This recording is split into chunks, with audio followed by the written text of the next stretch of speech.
running him? Are you actually running him, Ben? I am as well, yeah. I'm definitely You're running. both running him. Yep. I think he's a fucking loss of plot. Nah, Hey, I've got Corey, him. you wanna hear I this? actually have the same 3-2-1 as If Ben. you fucking tell me you're running him bombs, I'm going to smash you. He's scored 11 tons in his career. A little flashback here, guys. About 3 of them have been over 111. And they reckon he's going to be a top 3 forward. Hey, you know what the funny thing is? How many games? Do you know how many of those games you play 80% mid-time? Well, that's irrelevant. Zero. It is. It's 100% relevant because if he's playing not midfield, relevant. Not it's Christian Petrarca. He's not playing Christian Petrarca. He's 80% dead. mid-time. Anyway, I'll tell you now. If you want to win the overall, which is what you say your target is, don't start him. And how many fucking percent of dickheads out there got him at the moment? I'm going to have one. Let's have a look at his percentage. 13%. You let the other 13% fuck up, and you'll be 13% ahead of all them. All right, in round you- 6, I'm gonna actually after every round, I'm going to screenshot his score, and then I'm gonna post it and tag you guys in it. And Oh then you man, guys are gonna be if Just he's make sure. popping, if he's Just make sure you popping keep off, sending those 50s. if he's popping off, fucking let me know about it. I welcome it. Same as every Essendon supporter. When Essendon start fucking popping off, let me know about it. But you're all living in fucking fairyland. That's where you are. true. Can you believe? Hey, their top 3 is Petrarca, Dusty, and Whitfield. These cunts don't even have hold on. They're only 3. Hey, we were spot on there, guys. I don't know what they're looking at, Chris. What a flashback, guys. Stay in. Chris, you want to go your top 3? No, Chris didn't say The his top exact 3 same. was yeah, Petrarca as well. He had Yeah, didn't you hear him say that? Fuck, you guys spend too much time together. And this is actually fuck, because we'd be the Arguably same. true. arguably true. We are Dev Hey, Smith. fuck. Okay, tell me why, then I'll tell you why not, just so we can get this out of the way. Hey, we'll fucking take you on head-to-head average. Let's go. Smith versus Petrarca. Let's go. I'll easily take that bet right now. $50 done. Snap call, let's do go. it, money I'm on all it. in. We only Are we betting going to cruises. add this to like some kind of charitable thing, or are we just going to like? Oh, I'll just send you. I want cash money, bro. I'll post a slab of cruises to your doorstep. He says, I want your money, prick. Choo-choo! The trains at the station, folks, never left. Beverage of choice up here. So No, stuff it. No, stuff it. Make it 2 cruises, and you have to watch the other mob drink it.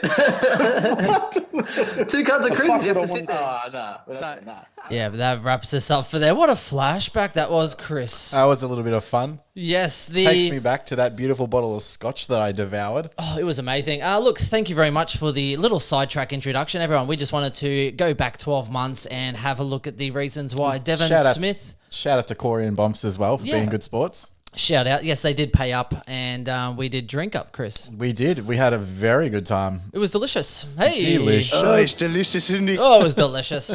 Look, hello and welcome. Can we do that yet? We can, yeah. We can.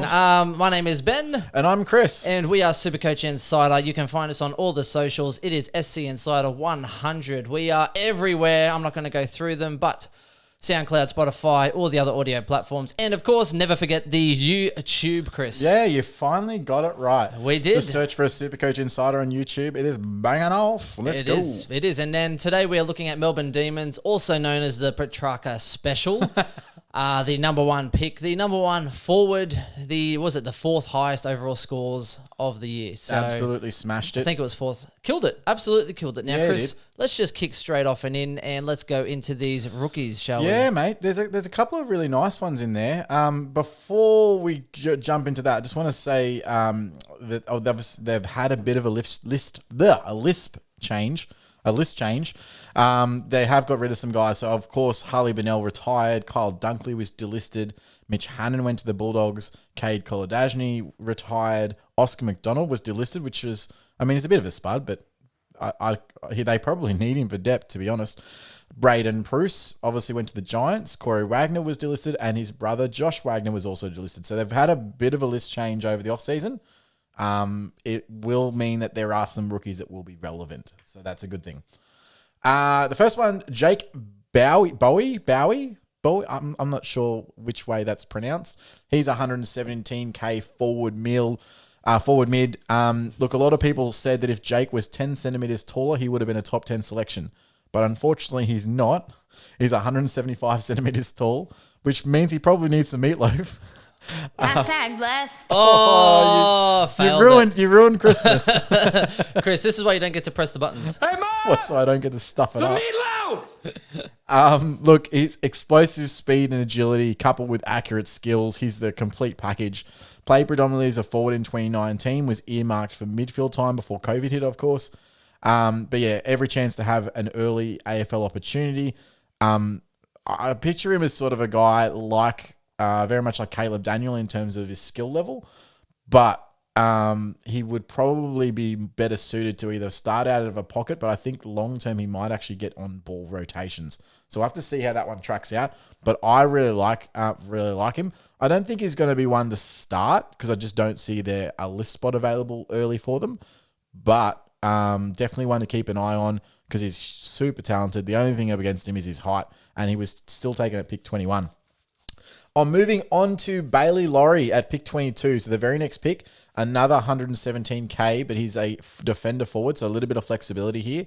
And this is a guy that I think can debut early as round 1, depending on how they go with their matchups. So definitely keep an eye on him. He's generally he's listed as a defender forward, but really he's a high half forward type who has midfield potential. High skills and great delivery in the forward line. He played in the 2019 NAB League and was unable to crack the starting mid rotation because they had Raul Anderson and Will Phillips there. So he obviously was like next in line there. He's 179 centimeters, so he's a little bit taller. But I think that he's definitely going to be one that is going to be approaching from a pocket to early because he's got good forward talent. And then eventually moving into the midfield. So I like Bailey Laurie as a pick. Keep an eye on him, definitely in this preseason. There is a chance he could debut early and maybe even round 1. I've actually currently got him in my team. So, Jeez, you've gone for a couple now. I like him. Yeah, he's a good little one. The last one there is Fraser Rosman. They got him at pick 34, 117K forward mid as well. Exciting prospect. He started the year at 192 centimeters, and he actually grew 2 centimeters during the year. So he's now 194, so he's quite tall. Insanely good 20 meters sprint time for his size at 2.9 seconds, and he clocked a 5.52 2K time trial as well, which is just behind the record. So super fast, super athletic, and super tall. Has a high vertical leap. Likened very much to a sort of Jaden Stevenson type in terms of height, speed, agility, everything like that. But yeah, definitely one to keep an eye on as well. Not sure if he lines up round 1, but with the lack of tools, there is a chance that he could actually play. And Ben Brown injured, Wiedemann now just injured. I think Wiedemann's out for 10 to 12 weeks. So definitely some possibilities because we all know Melbourne need help in that forward line. Absolutely. And look, there is a chance that he doesn't get a gig early, and that's not necessarily a knock on him. The sky was falling when Ben Brown and Wiedemann were like, oh my God, we've got depth. No, they don't. They just go back to the forward line they had last year, which is shit, but it's serviceable, right? So they're 22 as far as Chris sees it. Jetta in the back line with May and Hibbard. Salem along with Lever and Rivers. That's their back 6. Across the midline, Vandenberg on the wing with Oliver and Ed Langdon. On the forward line, Jake Melksham, McDonald, who I was actually hoping would go behind the ball, and now I think is forced to play forward. Yep. Neil Bullen on the other half forward flank, Cozzy Pickett, Mitch Brown. So Mitch Brown will probably line up at full forward, even though he's obviously not he's more of a depth player than anything. But I think he probably has that spot early with the other 2 injuries. And then in the other pocket is Jackson, who will probably play deep forward and also rotational ruck minutes. But I think with Brown and Wiedemann out, he probably plays more forward than he was going to play ruck. I think they had a big plan with him to play him a little bit more ruck time. That's probably been thrown out the window early. I think his ruck time was more touted in the forward 50, so I don't really see that changing.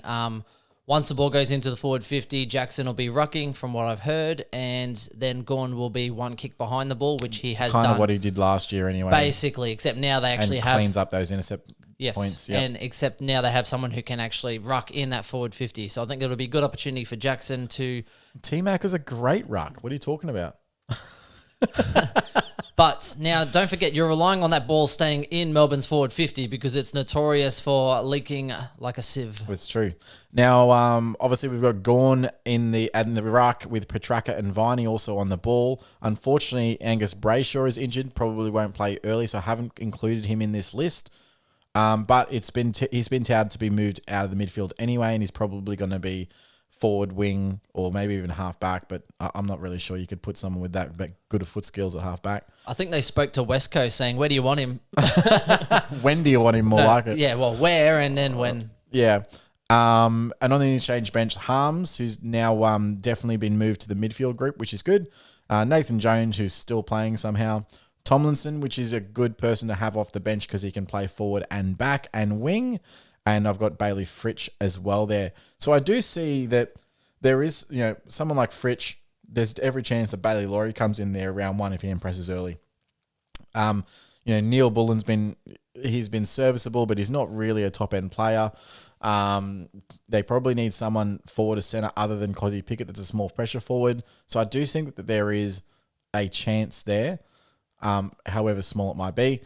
For depth, as I said, Laurie, Sparrow, Hunt, Lockhart, Joel Smith, Oscar Baker. Most of those guys are second or third year players that really haven't cracked the 22. They're not going to be make or break guys. So I would suggest they really need to get Brown back ASAP if they want to play finals. And that's pretty much it for their best 22. What do you think? Yeah, I think it's interesting. Now, Melbourne definitely have the talent on the top end, but they're relying on some of these lower end guys to actually play their role and do it successfully. Yeah, their bottom six is the issue, isn't it? Yeah, I agree. Yep. All right, well, let's get into Max Gorney. Yes. I suppose that's the number one topic of conversation.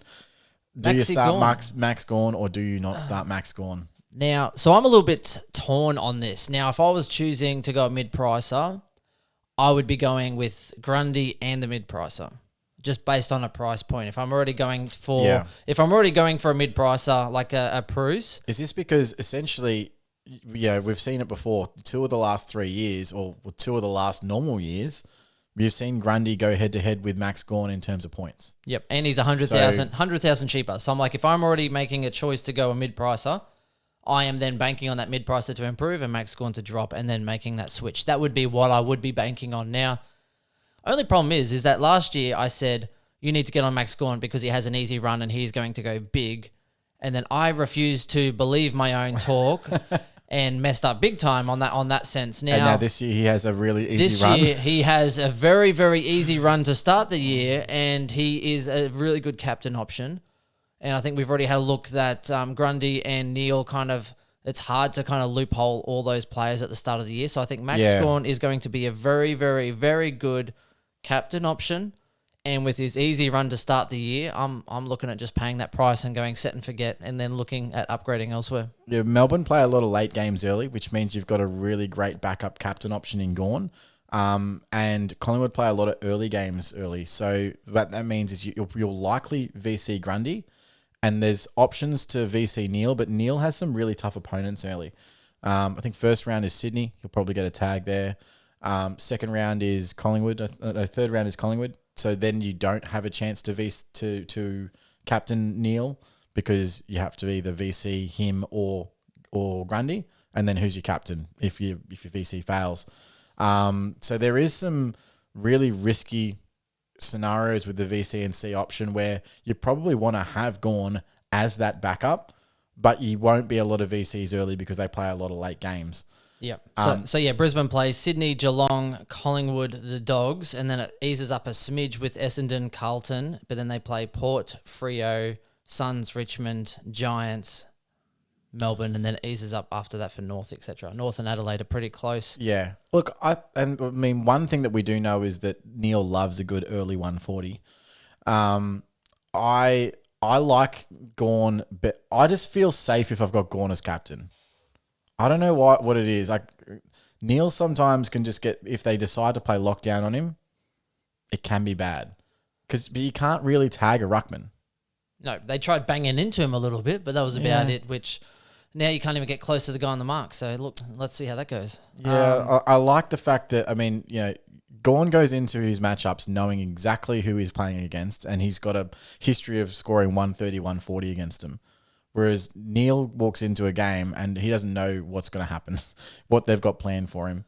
Yep. So, we'll yeah. look at this. So, Melbourne play Fremantle first of all, and Sean Darcy's touch and go for round 1. I think they're hoping he will be able to make the JLT and then actually get up. Mm-hmm. So, that'll be either way underprepared. Then they have St Kilda. So, Paddy Wright obviously had the ankle or Achilles or some issue end of last year. So, maybe a tag team there, we'll see. And then Giants, so likely up against Bruce, round 3. That'll be a nice little battle.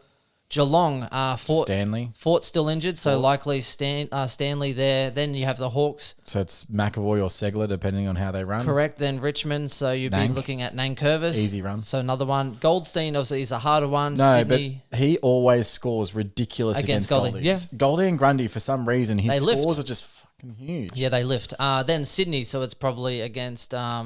Sinclair and Hickey. Yeah, probably Hickey. I think they're talking about maybe playing them both, or they're not sure if they can play both. Mm-hmm. So I think Hickey is definitely probably that one there. Carlton, if looks, So it's Pitney because De Koning's actually injured. yeah, if unless he comes back in time, but yes, correct. That's the option there. So we'll get another easy opponent there, and then he's up against Rob. So not a difficult. I mean, not a hard. Not an easy opponent, should I say. So Rob can definitely hold his own, but susceptible to be scored against. And then English. So English always improving, or Steph Martin, depending on how they go. Again, Gawn's a really good opponent there. And then Gawn plays the Big O. Yep. And then after that, you actually start to go, So okay. again, Grundy, but he always scores well against Grundy. Then he has Grundy, then he he's has got Draper, then he goes back to Bruce, Dude, it's then he just- goes... It's ridiculous to start the year, and it's not until... Wits is a hard opponent. Wits restricts but then us. back end of the year, Wits, then English, then Nick Nat Nui, then Rob. Yeah, back end's The tough. back end's a bit harder. So I'm looking So at if you- starting him. Well, and again, if you're trading him in around the buys, you can't get into round 15. Yep. So because they played their buys round 14, so you're not going to help yourself there. No, you just do it. So yeah, I look at it this way. Last season, Grundy and Gawn together were both 700k, and you paid $1.4 million for him. This year, Grundy's 650 and Gawn's 750. You're still paying $1.4 million for them. So the price point hasn't changed to get the premium too. To get both, yes. Yeah. Now, I do think that Gawn's overpriced by 50k, and I think that Grundy's underpriced by 50k. So I do agree with your statement. If you're going to go the Bruce route, you have to go with Grundy. Because he's overpriced. 100%. But Gawn can definitely hurt you. And I just, if you're in leagues and you're going up against Gawn every week, It sucks. oh, it just hurts, man. I do like what Bruce does to your side. I do. And it's in 30% of teams. That's just insane. Yeah. It's insanely good for those guys. But yeah, I think if you're going, instead of like overall, I think if you're going for just your normal head-to-head sort of school leagues or whatever else is going on, I think the Bruce option could definitely open up some doors there. Like for the long run, trying to upgrade to get to your finals and then being strong for your finals, I think you can afford to do more of that mid-price sort of move. yeah. I mean, there's valid points around it. So I mean, what you're looking at is Gawn and a rookie versus Bruce and a premium of some description. And I think the points can actually work in the mid price's favor. Well, it does because remember we said Rory Laird and Bruce cost the same as Max Gawn and 117k rookie defender. Right. That's what hurts me because then I look at that and I'm like, oh, so much value. But that's not taking into consideration Captains. the extra points for captains, right? Yes, I know. So, I mean, as unlikely as this is, let's say round 1 happens, right? And Grundy comes into it and goes half speed and goes 95, 100, 110, whatever it might be. And people captain Neil.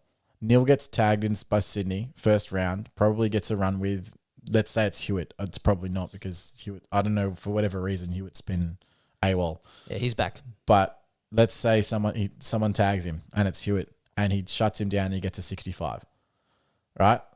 Gawn comes in and goes 130, 140 that week, 150. You're already up just on captaincy like 90 points. Like it can really change. Like, and people, because it's a serious captain option, there's really only the three. There's Gawn, Grundy, and Neil. Yep. Everything else is speculation. You might take a punt on someone because it's a good matchup, Yep. or there's a good history for a Clary or something like that, or Lloyd's got a really good history. But realistically, Gawn, Grundy, Neil.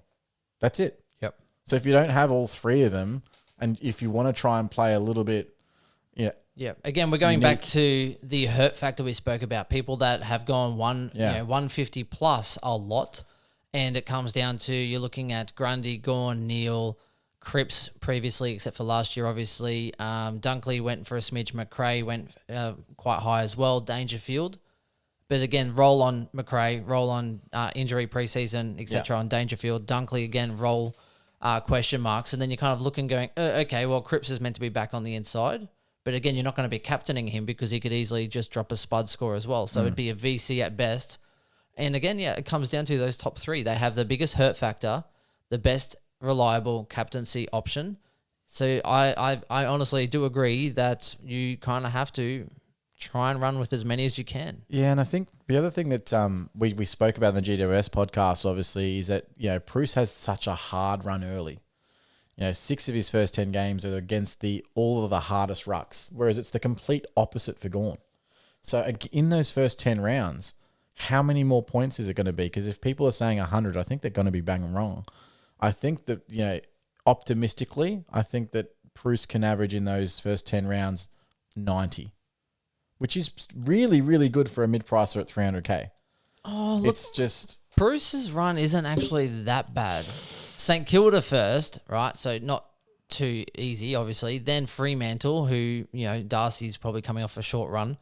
Max Gawn's hard. Grundy's hard. Sydney Swans, not so hard, right? Western Bulldogs, probably quite challenging for him, but not so bad. Rob, again, a decent ruck, but not, And then Draper, Nane Curvis, and then it comes into Nick Nack, Rory O'Brien. Oh, jeez. The big O, sorry. Nick Nat, the big O, Goldie. So you're right. There is probably the best rucks before the bye for him, which it does make it hard. Yeah. And I just think that I personally think if you're going to play leagues, I think that Gawn is the best option because you don't want to be going up against him in league. If you're playing for overall, there's definitely merit in starting Bruce to improve your team overall. That's my personal opinion. Even though I don't really play for leagues, I'm probably still going to run Gawn at this stage. I don't know. It'll probably be a game time decision, honestly. And you can't really just plonk $300,000 player on your bench either, even though I think Bruce could be one of the best money makers, which is the reason it hurts. That's why it's so debatable right now. I don't think he's getting 200K. Like there'll be a rookie that'll make you 200K. Yeah. I reckon he'll make you 150 because I think he's only going to average 85, 90 to get to 150. See, I reckon he could average 100 flat. I don't see it. But then he's still 30 points under and then 60 if you take captaincy. 100's great. 100 would be really, really good. I just don't see it. There's a big difference between VFL and AFL. And Bruce's body is made with paper mache as well. I don't know. Well, they must have spent a lot of time on that paper mache then because... Over a few years, it's got a few more layers. Yeah, let's just sculpt those shoulders a bit more. Yeah, fair call. All right, I think that's enough Max Gawn. Do we have more Max Gawn? Oh, a little bit. I mean, he went under 100 twice. A 93 and an 87. He had some really big scores. Now, the thing you need to take a note is he actually played more time on ground because it was a shorter game. That's always going to happen with some of these big guys, which is also the reason why he scored better. Then you have the higher points per tap out, which is the reason why we're saying he's overpriced because he was definitely a tap ruckman. The shorter time, more scaling, he was definitely dominating those points there. And I think we've already spoken about that he was twice as likely to score 150 plus in 2020 than compared to his 2018-2019 seasons. Yeah. So that wasn't including 140 scores, which I think Gawn probably had a lot more of previously. So I think that's probably where it kind of comes in. But again, you kind of pay for that security, and I can't see there being another top two ruck just yet. There's nowhere close to Gawn and Grundy's scoring level right now in the ruck facility. No, not yet. So yeah, I don't know. I think the captain option alone swings me. That's really all I'm really hanging my hat on right now. I think that Bruce is a good option, and what I will not do is I won't say to anyone starting Bruce is a bad idea. No, me either. Because I think it's valid, definitely valid. And I've had him in my starting side a couple of times, and I love what my side looks. I'm like, oh my gosh, I can have all these extra players, and then I come back and look and then go, oh, but yeah, captain, it's. Look, we might be forced to. There's a situation right now in my team where if the rookies don't get selected, I'm going to need to pay up for more expensive rookies. You're going to look at guys that are 200K. And, yep. And you're going to have to put him in. Bruce will be that guy, yeah. So, has to. So, look, there could be... That's why I'm saying it's a game time decision. If all these rookies don't turn up like we hope they do, you might have to get that 450K and invest it into your rookies. Well, that's like an extra 100,000 on 4 people. Yeah. And you'll get, guys like Impey if you don't have him, or guys like DGB if you don't have him, Lockie Jones, even though he's only 139K, he's a guy that is, well, he could play early, but do you have that extra 17K to go up to someone like that? Yeah, it's a tough one. Yeah, so there's considerations. Yeah, someone like Powell in the midfield, I think he's 156. There's quite a few guys that are around that 160 mark. So there's every reason that you'll need to get more cash, and the easiest way to do that is to go Gawn down to Bruce. So. Yeah, so you think Gawn to Bruce, not the other way around? Yeah, definitely. Was it Grundy? It's Grundy! There's always time for that. I just think he's a better price point. Yeah, and what better pod to do it in than with against the tip Max? of his cap, like so. Oh, don't even do that. I was like, Amelia! I was like, Amelia!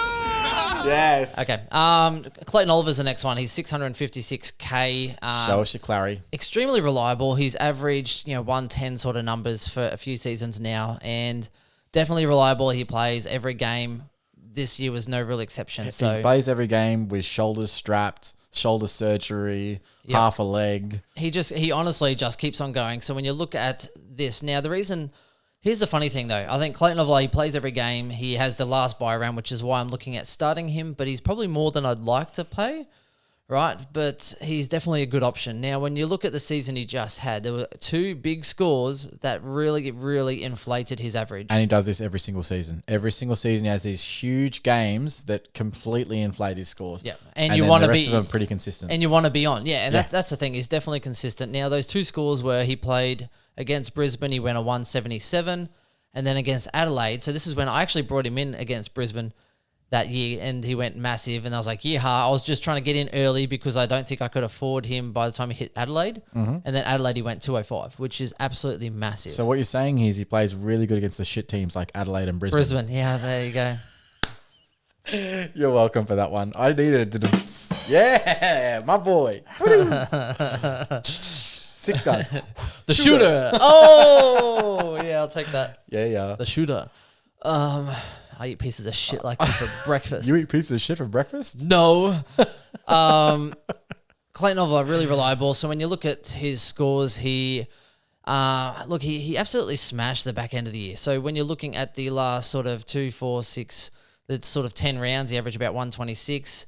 Now, the only problem is that he did have a couple of low scores towards the back end of the year with a 94, an 87, and a 112. Well, one of them was De Boer related, so we can write that one out. That was an 87, which was that was his second lowest score for the year. Yes, correct. Oh, actually, no, it's his lowest score. His lowest score. Yeah. Now, from that round 15 beforehand, he actually averaged 128 up until that point. Yeah. So he's definitely a good scorer. When you look at his scores, he's just reliable. And what do you want a premium midfielder? Unlike Josh Kelly, he had one score plays every game. One score under 90. Yeah, he's just reliable for points. Sorry, 2 scores. One score under 90, which was the 87, and that was against was at GWS. Mm-hmm. And then other that 94, 96, 99, and then everything else was tons and above. Yeah, with plenty of 130s, and he's definitely. And that's why you pay $650 because he's probably only worth 600, 620, right? Yep. But you're paying because he plays every game. And he's consistent. He's gonna be there the whole year just banging out scores. And normally that's the McRae factor where you put in McRae for the same reason, except the fact that Clary is not going to move from that midfield. Yeah, and there's nothing changing to Melbourne. Like, there's no impact to his scoring. You know, they're running with this virtually the same midfield group. There's no Treloar to come in and butcher him. Exactly. Yeah, that's the biggest difference with McRae this year. Like, what the hell is Bevo going to do? Well, apparently it's also come out that Bontempelli will still be playing similar sort of mid-roll, which will be interesting. Resting forward. Yeah, so he's going to be. I actually think, and this is probably more for the Bulldogs pod, I think they're just going to split his time with Josh Dunkley. So when Dunkley will be forward, when Bont's midfield, and when Bont's forward. We'll get to that, but you're strong on the opinion they can't be in the same forward line. No, you can't run those two. They're too similar. Yep. It's not going to happen. Yeah, right. Now, down to our favourite boy, Christian Petrarca, 631K. So sexy to look at, The theme for today. So sexy. Had an extremely reliable year, 117.5. Now, what was it? Bomp said he had only 1100s in his He would have whole done that career. easy just in this one season, right? Well, let's count them. Round number 1, 105. Round number 2, 126. Round 4, 111, 104, 160, 141, 132, 160, 125, 127, 140, 114, 130. That looks like 2 over that. That looks like 2 over his career He's now best. got 24 tons. Wow. Look, 60% of those were in this year, Chris. So 60% of the time, it works that's every actually time. pretty accurate. Yeah. Look, the one thing I will say about Track for those looking at starting him this year is that I think he's lost a lot of value, and so there's 2 things that's going to happen. The reason why Petrarca really performed last year is the shortened quarters, and he didn't have a tank previously, so he worked in this off season to try and develop his tank. Then they cut the quarters, so he didn't even need to really do that. And so he's run this entire season, playing a large percentage of time on ground. Now he's going to go back into this season where he's going to be required to be on the ground for a lot longer, and his tank's going to run out. And I just don't think that he's going to be able to perform to the same standard as he did last year. That's the first thing. Second of all, obviously we've had this inflation with goal kicking midfielders. That his scores are slightly higher than what that is. So 117 average, I can't see that from Petrarca this season. I actually think he's probably priced maybe about 7 to 10 points over, and I think he's more in that 105 to 110 bracket. It's just my opinion at the moment, which is why I don't think that he's a valuable selection to start with, but is one to definitely look at to upgrade to and get a little bit of time and maybe after a few rounds when we can see some scoring patterns and how he's actually performing, then we can jump on. That's my personal opinion anyway. Yep. And there were quite a few games he started off quarter 1 like absolutely on fire and dominating. He's a burst midfielder. Yeah. Yeah. Yeah. So it's kind of like, he can really have big impacts like Cornelio sometimes, and that's not Cornelio. No, we've done that. But same kind of thing where he can then go in these massive bursts and just look so impactful, go forward and kick goals. And we're not talking about 2020 Cornelio, we're talking about previously, but someone who just looks so dynamic and can provide all these scoring options and just do all this amazing stuff for a quarter and then kind of slip away for a quarter where you're like, where is this guy? It's and then next minute parked in the pocket somewhere or... Yep. Yeah. Now, the other thing is obviously with their forward talent literally taking a hit, there's a chance that he could line up at full forward a lot more early in the season. The Heaney effect. Yep. Because they're going to need someone up there. And if they don't choose to run Mitch Brown and T-Mac there and Luke Jackson, which are 3 forwards that on their given day can get 0 goals, they could just be forced into a situation where they have to play Petrarca more forward. So... another consideration just to be aware of. I was going to say what you like about Hipwood and Danaher. At least they have shots on goal. They don't always go through, but they have shots on goal. Oh, well, to be fair, Petrarca's not the best shot on goal either, but we'll leave that for another day. Yes, but I don't think he's a bad option for like drafts, etc. I think he still had a great year. I'm not picking him at that price. I'll let someone else take that one. Yeah, at that 117.5 average, I'd be going, okay, if he slid down to around the 110, I might kind of jump on there. He'll go in the first round, and I will just be like, good pick. Yeah, and it's funny because we were so big on him last year, but trying to back up that in a longer game. He's lost his forward as well. Yes. Like he's mid only this year. He is. But mind you, I think McRae did that too. He dropped that forward eligibility, went from a 108 to a 120. Oh, there's a chance that he could improve. I just want to see it first. Like, there's so many question marks over his body and his tank. And the way the quarters are structured this year. And he scored a lot from the inflation. Yeah, Yeah. I don't know. I'm with you.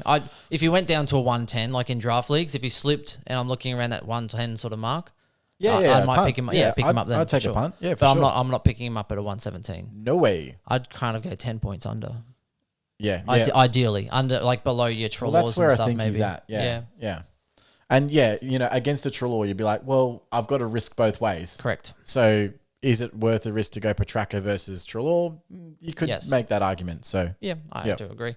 Both have upside, but both have negatives. So interesting there. Let's have a look. Stephen May now. He's one that some people have been really... He came home with a thunder.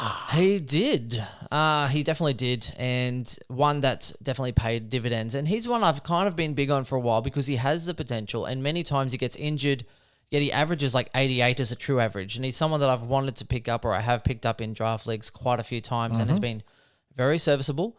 Now, this year, so he was priced on. He had 8 games of 70, didn't settle into Melbourne too well in 2019. Comes out here and bangs out a 94.5 average. His back end of the season was phenomenal. It was. And he was taking kickouts. Like, he was, marking, like, taking intercept marks. Yep. So, last 7 games, he averaged 111. Yeah. He's a little bit, like, they're a little bit short in defense. That's why I hope that T-Mac would actually drop back behind the ball. Also because he's a terrible forward, but that's neither here nor there. I think with their lineup that I've got them listed at, which is Jeddah, May, Hibbard, Salem, Lever, and Rivers, Hibbard's probably the one that has to chop out and be that intercept. Yeah. And Lever and May, they're both great markers, but are they the best one-on-one? No. See, I think if McDonald went back, then Lever could actually be that float-off guy and really dominate. I do agree with that. And I think I'm waiting for that day because that's going to be a waiver wire special. Lever could average 90 if he had a friendly role, but he kind of flags in and out, almost like a Rampy in a sense. I don't know why you would ever compare anyone with Rampy. He's the greatest player of all time. No, but sometimes locks down, but he's still also a great intercept. Yeah, but I agree. He can't always play that role. Like you see Rampy up against a key forward, and you're like, what the hell's he doing? Yeah, right. Like he was on so Danaher. He was on Danaher. Like it's crazy. So Stephen May, his last 7 rounds, he went 115, 110, 149, 102, 58, 122, 123. Which is very interesting. Now, in round 15 and 16, he was actually switched forward, which was the same in that round 16 where he only got scored 58 against Fremantle. Not sure how they actually did that day, but I think he definitely got switched forward. So yeah, that makes sense. Look, I don't mind May. I wouldn't pick him in standard. Like he's an upgrade target in standard, but I do like him in draft a lot. He's definitely one that I might even pick up a little bit early because I really like the pick. But we'll see how we go with that. Obviously, I'm not going to give you all my cards this early in the season. You can have him. How good was Jack Viney last year? Jack Viney. Now, Jack Viney did start off with the Thunder, 186. Everyone was kind of getting excited, myself included, just because I thought... Feel these nipples. Yeah. It was more the... we were looking for any sort of means to get a price gain last year, I think, and people jumped on. But after his 186, he only averaged 94 for the rest of the season, which was very disappointing. And he let people down. He scored an 86, a 91, and a 60 after that. And then he finally had a nice little run of 123, 120, 118, 82, 109. And basically fell away and averaged 88 for the rest of the season after that. So he was disappointing for me. Yeah, I was one that jumped on after that 186. And look, he made my cash, but then I found that I just had all these problems in my other team that I just couldn't sort out with. Then you got stuck with him. Yeah, I did. I ended up having, and like everyone, we had 37 trades. It still wasn't enough. Yeah. It was just a bit of a weird season. But I really like the one that I want to talk about. I've been a little bit hot on him. He's in my team. James Harms, everyone. Take a look at this boy at 344k defender. He's literally come out and said, yeah, I've moved to the midfield. He just came out in an interview and said, yeah, I'm not even playing defense anymore. I'm playing midfield again this season. Now, the big thing about that, the last time that he played in the midfield was 2019 and he averaged 95.1. Absolutely huge. And I see a world where he maybe goes somewhere between 90 and 95. He could go more than that, but I think that that's probably realistic. And at 344k, he's a serviceable D6 for the entire year. I don't see why you would need to trade him out if he's averaging that much as a D6. So someone that you can rely on, he's generally plays. He doesn't really get injured or anything like that. He's always playing. And he's 344k. I don't think there's much better a mid-pricer outside of Bruce than James Harms. Yeah, I mean, I'm still looking at Millerer and a few others, but can you see Millerer or Cumming or Ash or Hayden Young averaging 95? Millerer? Possibly. I do think Harms is a 90 plus for me. Okay. Yeah. Wait, could you do something that's like, I don't know, button related? Button related. Hang on. That's so funny. Last time I heard that, I laughed so hard I fell off Thank a you. dinosaur. That's what I would have done if I had pressed a button. Okay, there you go. So for me now, so Harms was... Millerer 95. I said could. I'm thinking 90 plus. You know what I sound like right now? I sound like Corey. Yeah, that's something Corey would say. All right.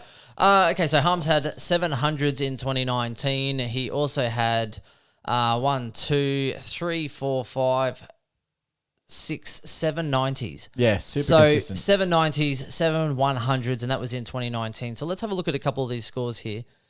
He was quite consistent. He had a couple of low scores. You're looking at 116 twice, 119, another 119, and a few 107s. So definitely someone who can rack it up quite a bit. He was very impressive, and you were big on him, particularly, I think, for 2019 sort of season. Yep. And I think you could do a lot worse, to be honest. In a draft league, I think he's definitely a sleeper. You could pick him up. Sleeper.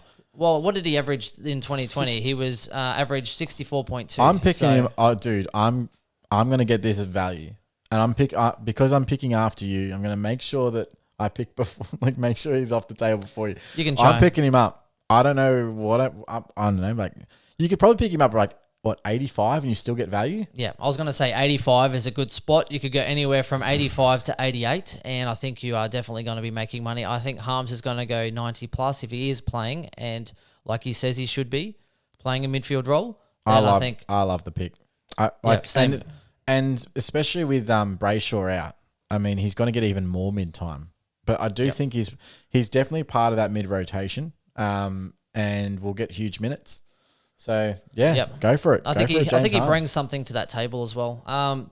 Speaking of Brayshaw, though, says he's taking things a bit slower with respective niggles. He'll start integrating back into training in a couple of weeks. So this is a little bit old news, but he's been out for a reasonable amount of time. So he has definitely had a preseason. Definitely had an impacted preseason. I think there is also from other draft relevance. I think Ed Langdon was quite impressive last year. Took a couple of steps forward. Yep. But again, he's in a friendly role being on that wing, so I don't know if he can maintain that 90 plus or improve, or whether he kind of averages between that sort of 85 and 90 mark. Just sort of like every other winger. Like he'll have games where he'll go 120, 130, and then he'll have a 60, 70. Like that's just wingers in general. Yep. So. And that's also Phillips as well in a nutshell. No, that 120, 130 does not happen with Phillips. That's fair. Lever, also another good option, but he did have a couple of issues in the 2020 season. Mm-hmm. Again, depends on that role because he does lock down, so he fluctuates probably more than a lot. Yep. Some games he looks really good, and you're like, oh, this is a lever I like, and then next minute he kind of withers away a little bit. Now, one I want to point out that I was really hot on before this season. Before he announced that he's obviously injured. Now, he may still start early, and there's a chance he starts round 1, but I doubt it. Ben Brown, 260K. Is it 260K for Ben Brown? It is. Now, I don't see him as a guy you can keep all year, but he is definitely a almost rookie price guy that if Melbourne play well, and we've said for the past 2 years that their biggest problem is they don't have a forward line. They don't have a full forward that it can kick to, right? Now, if Ben Brown comes in, completely revamps that forward line, and Melbourne improve, and I do think that they will improve, I believe with Ben Brown, they can be 6 to 8 on the table. So, I mean, the fantastic if he's running, defense. For sure. Yeah, so by that is they'll be winning more games. Now, what I've had a look at is Ben Brown's stats over the last few years when in games that they actually won. Now, North have not been a great team, but in games that they've won, Ben Brown averages around 30 to 35 points per game more in winning games. So I do believe that his average will increase substantially. I think in the year where he was second or third for the Coleman, he averaged about that 85 to 90 mark. So yeah, I do think that he's able to produce enough to make at least 150k. 83.1 that year, Chris. 2019 he averaged 79.5.